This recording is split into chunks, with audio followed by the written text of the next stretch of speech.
संग जिनबू की पावर्स का मेन सोर्स है उसका सिस्टम। सिस्टम पार देंगे। सो हे गाइस, कैसे हो आप सब। आज की इस वाली वीडियो में मैं बात करने वाला हूँ संग जिनबू वर्सेस साइतामा के बारे में। यस गाइस, जिनबू और साइतामा अपने अपने यूनिवर्स के one of the most strongest characters में से एक है, जिनकी पावर्स नेक्स्ट लेवल पे है। इन दोनों ने ही अपने अपने यूनिवर्स में बहुत ही ज़्यादा टेरिफाइंग फीट परफॉर्म की है, बट इन दोनों में से ज़्यादा स्ट्रॉन्ग आखिर है कौन और कौन किसको हरा पाएगा अगर ये दोनों कभी आपस में फाइट करेंगे तो। इसका आंसर जानने के लिए आपको इस वीडियो को अंत तक देखना पड़ेगा।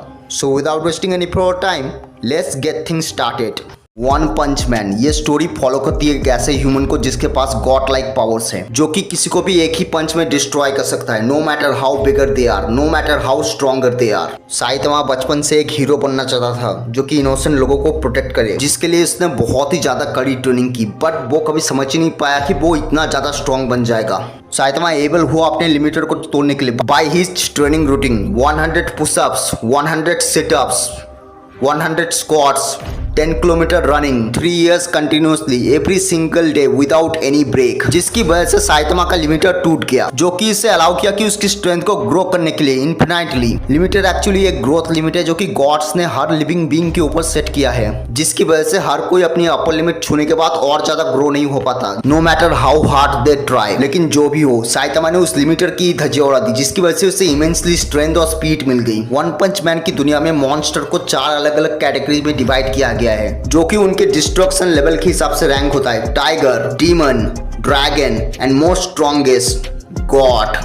गॉड लेवल थ्रेट उन बींग्स को कहते हैं जो कि प्लैनेट तक को डिस्ट्रॉय कर सकते हैं, लेकिन साइतामा के लिए गॉड लेवल थ्रेट भी कुछ भी नहीं है। साइतामा ने वन शॉट किया है लिटरली डीप सीकिंग को। ये वही डीप सीकिंग है जिसके सामने बहुत सारे एस रैंक हीरोज भी कुछ भी नहीं है, लेकिन जब उसका सामना हुआ साइतामा से, तब उसने लिटरली उसे वन शॉट करके ही रख दिया। लेकिन स्पेस में एक और बींग था जो कि वीक अपोनेंट से लड़ते रहते बोर हो चुका था, बोरोस, एलियन फ्रॉम स्पेस, जिसे डोमिनेटर ऑफ द यूनिवर्स के नाम से भी जाना जाता था, और लाखों करोड़ों गैलेक्सीज जीतने के बाद वो अर्थ पे अटैक करता है, लेकिन उसे रोकने के लिए अपना साइतामा आ जाता है। बोरोस और साइतामा फेस टू फेस आता है और बोरोस उसे देखते ही समझ जाता है उसकी एनर्जी की कोई लिमिट नहीं है। साइतामा इससे पहले अपने हर अपोनेंट को बस अपने एक पंच में डिस्ट्रॉय कर दिया था, लेकिन बोरोस वो बाकियों की तरह नहीं था। साइतामा बोरोस को एक नॉर्मल पंच मारता है जिससे वो दूर जाके गिरता है, जिससे उसका आर्मर टूट जाता है, लेकिन बोरोस को कुछ भी नहीं हुआ था। बोरोस पावर अप करता है जिसकी वजह से अर्थ को ही करने लगते हैं। बोरोस अटैक करता है साइतामा के ऊपर, बट साइतामा को घंटा फर्क नहीं पड़ता। लेकिन सबसे बड़ी दिक्कत ये थी कि बोरोस की स्पीसीज अपने आप को एक बूंद ब्लड से भी दोबारा रिजनरेट कर सकती थी। साइतामा कॉन्सिक्यूटिव सीरियस पंच से बोरोस के चीथड़े उड़ा देता है, लेकिन बोरोस दोबारा रिजनरेट हो जाता है और एक ही लात से साइतामा को अर्थ से मून तक भेज देता है, लेकिन साइतामा एक ही सेकंड में अर्थ पर वापस आ जाता है। बोरोस और साइतामा उसके बाद डिसाइड करते हैं कि इस बैटल को जल्द से जल्द खत्म करने के लिए। बोरोस अपना collapsing star roaring cannon charge करता है और साइतामा अपना सीरियस पंच। बोरोस और साइतामा के अटैक टकराते हैं और साइतामा के शॉक वेव से बोरोस डिस्ट्रॉय हो जाता है। बोरोस कहता है कि साइतामा स्टिल होल्ड बैक कर रहा था, उसके बाद बोरोस मर जाता है और साइतामा एक बार फिर अकेला था सबसे ज्यादा स्ट्रॉन्गेस्ट यूनिवर्स में। मॉन्स्टर एसोसिएशन आर्क में साइतामा ने सारे मॉन्स्टर्स को एक पंच में डिस्ट्रॉय कर दिया था, सिवाय एक को छोड़ के।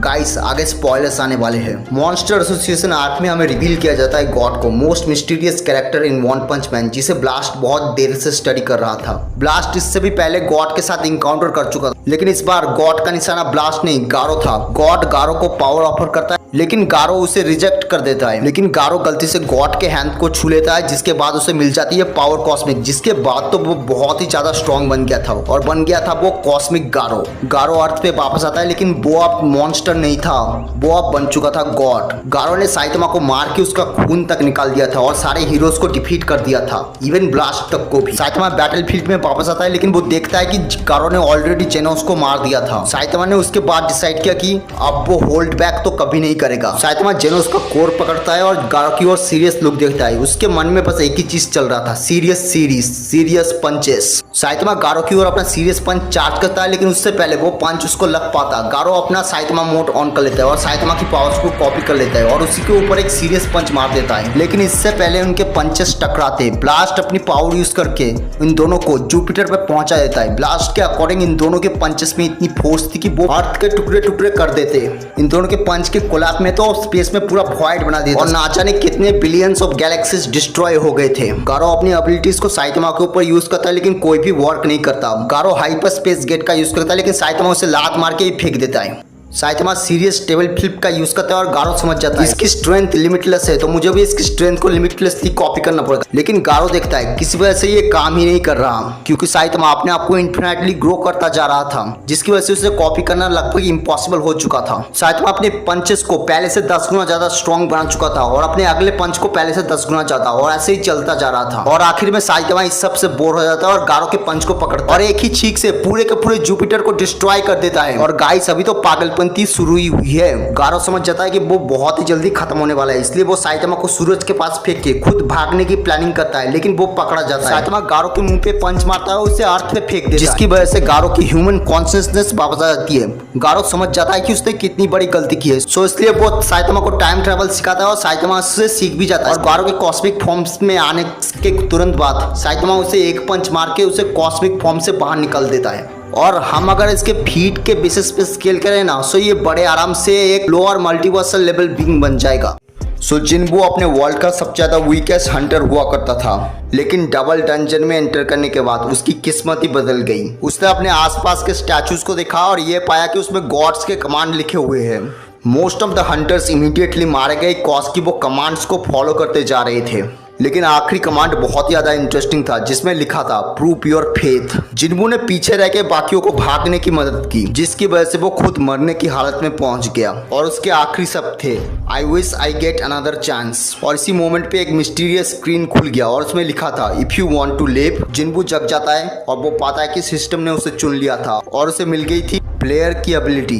अब उसे मस्ट डेली टास्क कंप्लीट करना पड़ेगा अपने आप को स्ट्रॉन्ग बनाने के लिए, नहीं तो उसे पनिश किया जाएगा सिस्टम के द्वारा। और हर एक टास्क कंप्लीट करने पे उसे कुछ रिवॉर्ड्स मिलेंगे, जिसकी मदद से वो अपने strength, speed, durability, even intelligency को बढ़ा सकता है। और उसके बाद तो जिन्बू ने अपने आप को बहुत ही तेजी से लेवल अप करना शुरू कर दिया। बहुत सारे डंजन्स में उतरने के बाद जिन्बू ने अपने आप को एक्सट्रीमली फास्ट लेवल अप करना शुरू कर दिया। जितने मॉन्स्टर वो मारता जा रहा था उतना ही स्ट्रॉन्ग वो बनता जा रहा था। सिस्टम को प्रोग्राम ही ऐसा किया गया था कि वो जिन्बू को जिंदा रखे। एक दिन जिन्बू को सिस्टम के द्वारा जॉब चेंजर नोटिफिकेशन आता है, लेकिन एक कंडीशन पे, और कंडीशन ये था कि वो जितना देर डंजन में सर्वाइव करेगा उतना ही हाई चांस होंगे उसे अच्छा जॉब मिलने के। जिन्बू उसे एक्सेप्ट कर लेता है और वो डंजन्स के सारे मॉन्स्टर्स को एक करके मारता जा रहा था। और आखिर में वो फेस टू फेस करता है final boss blood red commander इग्रिस के सामने। जिन्बू समझ गया था कि ये उसकी जिंदगी का अब तक का सबसे ज्यादा मुश्किल चैलेंज है। बैटल की शुरुआत में ही जिन्बू पूरी तरीके से आउट क्लास हो गया इग्रिस के सामने। जिन्बू ने देखा कि उसकी स्वॉर्ड असर नहीं कर रही इग्रिस के सामने, सोचता अपने बेयर हैंड्स का इस्तेमाल करना सही समझा, और इग्रिस भी वही सोच रहा था। बहुत ही ज्यादा ब्रूटल बैटल के बाद जिन्बू इग्रिस का स्वॉर्ड समहाउ पकड़ लेता है और एक ही स्प्लिट सेकंड में उसका गला काट के उसे मार देता है। इग्रिस को मारने के बाद जिन्बू को पेनल्टी एरिया में भेज दिया जाता है, क्योंकि उसने अपने डेली टास्क को कंप्लीट नहीं किया था उस दिन।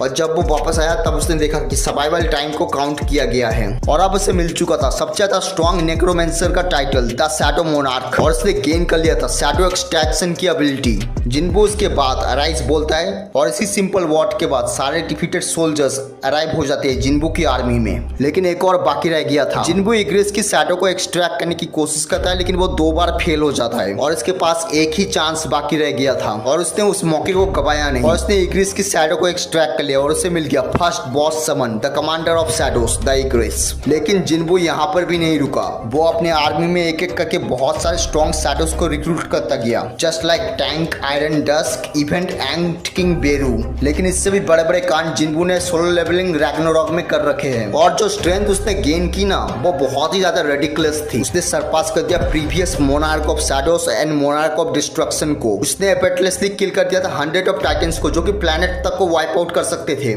और जब मोनार्क ऑफ डिस्ट्रक्शन से जिन्बू फाइट कर रहा था तब वो उसके अटैक्स को नहीं देख पा रहा था, बल्कि उसे react, even counter, even dodge भी कर पा रहा था। सोलो लेवलिंग रैग्नारॉक में जिन्बू ने आउटर गॉड से फाइट किए, जिनके पास एक्स्ट्रा डायमेंशनल मैजिक भी था, जो कि डायमेंशन के वॉल्स को ब्रेक कर सकता था। और एक्स्ट्रा डायमेंशन गॉड्स को ऑलमोस्ट एब्सोल्यूट बीइंग के इक्वल माना जाता है, जो कि लगभग एक हाई लेवल स्काई फादर जितना स्ट्रॉन्ग था। ओवरऑल सन जिन्बू स्केल करता है स्काई फादर लेवल पे with thousands of time faster than light speed.